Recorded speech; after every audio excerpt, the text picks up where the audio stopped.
Hello friends, welcome to our YouTube channel HCF services. అందరు ఎలా ఉన్నారు ఫ్రెండ్స్?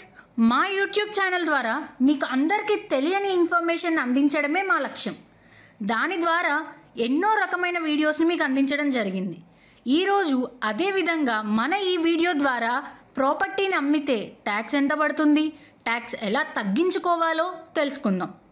మన ప్రాపర్టీని ఇన్కమ్ ట్యాక్స్ భాషలో క్యాపిటల్ అసెట్స్ అంటారు. క్యాపిటల్ అసెట్ అమ్మితే వచ్చే లాభాలను క్యాపిటల్ గెయిన్స్ అని అంటారు. క్యాపిటల్ గెయిన్స్ రెండు రకాలు. ఒకవేళ మనం క్యాపిటల్ అసెట్ని తక్కువ సమయం ఉంచుకుని అమ్మితే షార్ట్ టర్మ్ క్యాపిటల్ గెయిన్స్ అని అంటారు. అదే అసెట్ని ఎక్కువ సమయం ఉంచుకుని అమ్మితే దానిని లాంగ్ టర్మ్ క్యాపిటల్ గెయిన్స్ అని అంటారు. రెండింటికి వేరువేరుగా ట్యాక్స్ పడుతుంది. క్యాపిటల్ గెయిన్స్ని రెసిడెన్షియల్ ప్రాపర్టీ మీద ఎలా పడుతుందో తెలుసుకుందాం. మన ప్రాపర్టీని 24 నెలలు లో అమ్మితే కనుక షార్ట్ టర్మ్ క్యాపిటల్ గెయిన్ కింద అవుతుంది. దాని మీద ఇన్కమ్ ట్యాక్స్ స్లాబ్స్ ప్రకారం క్యాలిక్యులేట్ చేయాలి. అదే ప్రాపర్టీని 24 నెలల కన్నా ఎక్కువ కాలం ఉంచుకుని అమ్మితే లాంగ్ టర్మ్ క్యాపిటల్ గెయిన్ అవుతుంది. లాంగ్ టర్మ్ క్యాపిటల్ గెయిన్ మీద ట్యాక్స్ 20% పడుతుంది.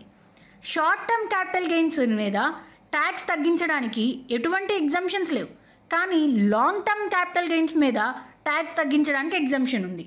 అవి ఏమిటో తెలుసుకుందాం. క్యాపిటల్ గెయిన్స్ అమౌంట్ ఏదైతే ఉందో దాని మీద మళ్ళీ మనం తిరిగి కొత్త ప్రాపర్టీ మీద ఇన్వెస్ట్ చేస్తే కనుక ట్యాక్స్ ఎగ్జంప్షన్ పొందవచ్చు.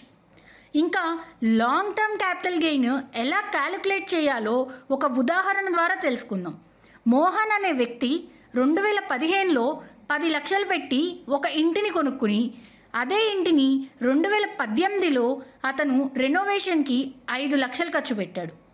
మళ్ళీ 2019లో ఆ ఇంటిని 20 లక్షలు పెట్టి అమ్మేశాడు. అప్పుడు long term capital gain calculate చేయాలంటే మోహన్ అమ్మిన 20 లక్షల నుంచి అతను ఇల్లు కొన్న 10 లక్షలు మరియు ఆ ఇంటి రెనోవేషన్కి వాడిన 5 లక్షలు ఇండెక్సేషన్ ద్వారా డిడక్ట్ చేసి మిగిలిన అమౌంట్ మీద 20% ట్యాక్స్ క్యాలిక్యులేట్ చేయాలి. ఫ్రెండ్స్, ఇంకొకటి ఏంటంటే అగ్రికల్చరల్ ల్యాండ్స్లో గ్రామీణ ప్రాంతంలో ఉన్న అగ్రికల్చరల్ భూముల మీద మాత్రమే క్యాపిటల్ గెయిన్స్ ట్యాక్స్ ఉండదు. సో ఇది ఫ్రెండ్స్ మన ఈరోజు టాపిక్. క్యాపిటల్ గెయిన్ అంటే ఏమిటో మీకు ఎలా క్యాలిక్యులేట్ చేయాలో అర్థమైందని అనుకుంటున్నాను. మీకు ఇంకేమైనా డౌట్స్ ఉంటే కనుక కమెంట్స్ రూపంలో తెలియజేయండి.